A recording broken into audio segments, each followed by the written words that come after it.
Hello again, everybody. Barry Hyatt here in Scottsville at the University of Kentucky Extension Office with Janet Johnson. Janet, great to see you again. It's great to see you, Barry, as we move into the last of summer. That's great. It's good to have you here today. Well, it's September, and of course, it's football season. High school football season has kicked off. College football season has kicked off. And watermelons are also a big part of September, aren't they? Yes, and most people think of watermelons as a summer fruit, and it's true they are, but you can buy some of your best melons at your farmers markets, your roadside markets, and I'll bet there's even some people that have some melons in their garden right now. So I bet you're right. It's a great time to really take advantage of great melons, and there are lots of varieties out there, from little candy watermelons to seedless to yellow, lots of colors and lots of taste, but the thing about it is melon is a great low-calorie option for you to use in some tailgating recipes that are also cool and very comfortable for this September weather. So you would love taking this to maybe a University of Kentucky football game or an Allen County Scottsville football game? Yes, that is absolutely right. And I know Macon County, we share those blue colors with UK and Macon County there too.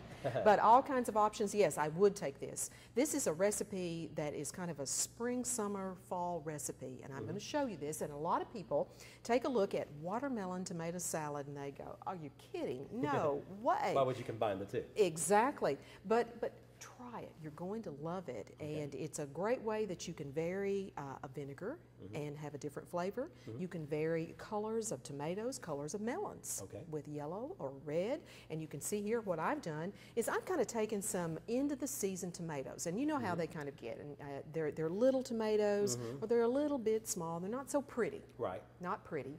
But you can make good use of those kind of tomatoes in a salad like this. So you just chop them up. What I've done ahead of time is do about 5 cups of a seedless melon. You know, one of the candy flavors, a real sweet melon.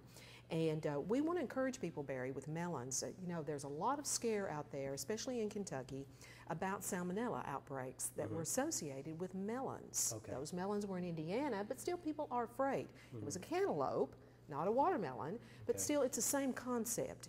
You know, when you're buying a melon, what you have is that you have a hard or a smooth rind, or you have a pebbly rind, depending on the melon, and those come out of a garden, and they have some dirt on them, and truly, most people wash those off, but it is our responsibility to wash a little more before we slice, because that's how you transfer any type of bacteria on the outside in.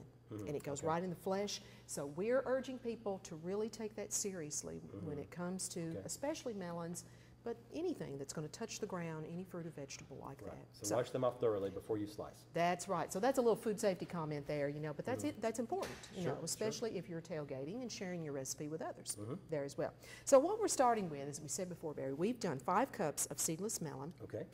And we've done about 3 cups of tomatoes. Now, I'll tell you a variation here.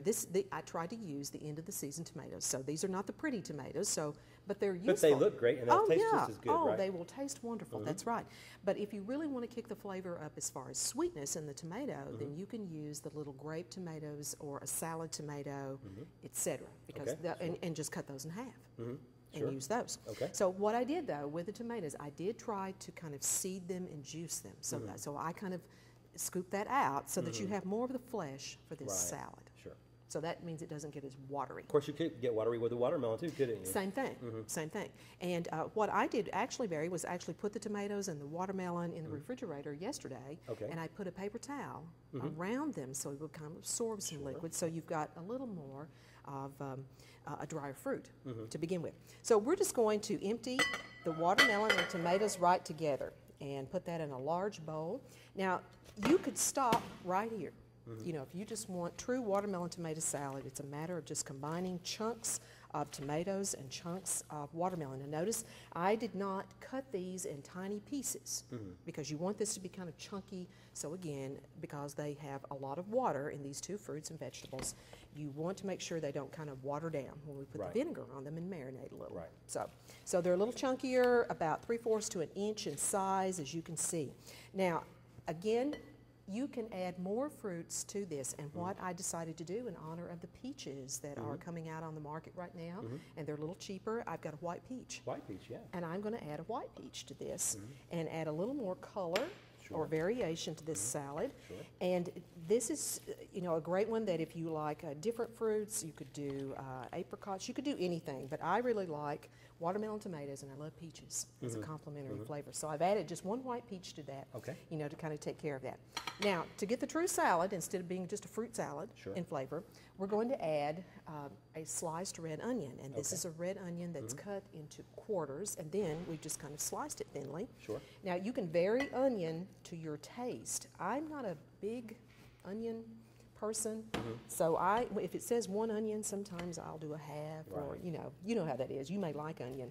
Actually, I'm not a big onion fan, but I understand a lot of people do like it, and so it's good to add that flavor to it. It is, and it is a great flavor, kind of a different flavor and texture that you'll get with a red onion with this particular salad. So there we go. Watermelon, tomatoes, one peach, and a little red onion. Okay. Now, what we want to do with this salad is to fix a vinaigrette, and we don't really have to even mix this together, so we're going to add a couple of tablespoons of olive oil, and you could use other types of oils if you like that as well. This flavor is nice in a salad. You don't want something that's probably going to be way too strong, kind of very mellow for the salad. Now, the recipe that I'm sure you'll show calls for red wine vinegar. If you don't want that flavor, another nice alternative is a white balsamic vinegar, which I think we've used before. We have. Or maybe a rice vinegar. And these are available at all kinds of discount stores locally. I mean, it's not like this is a gourmet vinegar. I mean, it's readily available in your vinegar section. So this is a very mellow vinegar too. I'm going to add a little bit of the rice vinegar and kind of even mix it with the red wine vinegar there too. Now, I think it'd be good if we kind of unstopped it, like that. That happens, doesn't it? To get that going. So let's kind of pour, a little bit there, and then I'm going to mix that with some red wine vinegar just to get some alternative flavors. And you can do that. Mix your vinegars to get different taste, whatever that you like. And we're going to pour that in. Now, in an ideal world, what we would do, Barry, is mix this and kind of put this in the refrigerator. Now, salt, pepper, do you add, do you not? That depends too. I'm going to add a little bit of salt to kind of just really bring out the flavor, of these particular fruits. I'm going to do just a few shakes, about 1/4 teaspoon. I've seen some variations of this recipe where they use more salt. So but salt really draws moisture out.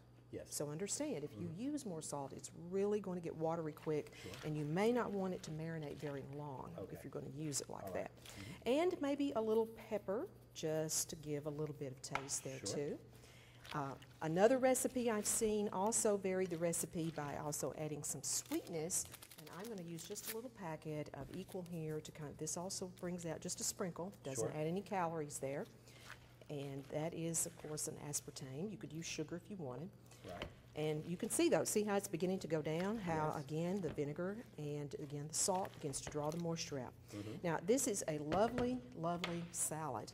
It's very pretty, it's very low-cal, and it's perfect if you're grilling with your tailgating, do some grilled chicken, some beef strips, but to serve this as a main dish salad, and I'm telling you, Barry, this is great. The flavors are just wonderful. And it smells wonderful, yes, and what you would want to do as well is maybe spoon some of the vinaigrette that you're creating with this over your salad too.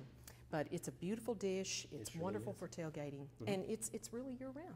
Yeah, that's awesome. Well, it looks fantastic. It now, is a when beautiful people dish. have never tried this before and they try it for the first time, what's their reaction They're usually? like, oh my gosh, this is great. And I'll tell you a great use that I found of this. We actually served this last year at the Kentucky State Fair commodity breakfast with scrambled eggs, country ham, and bacon, and people loved it. Wow. It was a side, for breakfast. So it's a great breakfast side too. What would you say the preparation time would be on this, Janet? I spent about 30 minutes yesterday chopping. It's very, very quick, and you can vary the amounts. Of course, we did a 5-cup, 3-cup. You can see how much that makes if you wanted to half it. Again, even less time. Very, very quick. And today, you see how quickly it's really something at the last second. So, 30 minutes or less. If you're in a hurry, you're still good to go. Yeah, and actually, I chopped the day before, so it's a day before recipe that you can get your chopping done, and then just mix at the last second. Well, it's fantastic, That's and what we we've hope done. you guys enjoyed this segment. I'll tell you what, it's going to be a good time for all who try this. I can guarantee you that, because you're going to love it. Okay, next month is October. We're getting into the fall season. Do you have any plans for next month yet? It feels like apples. It feels like apples okay. and pumpkins and all kinds of fun next week and next month, of course. So that's, I think, what we'll have. Sounds great. All right, Janet, thanks so much for joining us today. And as always, we enjoy working with you. And thank you all for watching. And take care. And we will see you next month. Of course, if you want the recipe for this dish today, you can check out our website at nctc.com, or you can email me at barry.hyatt@nctc.com. Thanks so much for joining us, and we'll see you guys again next month. Take care.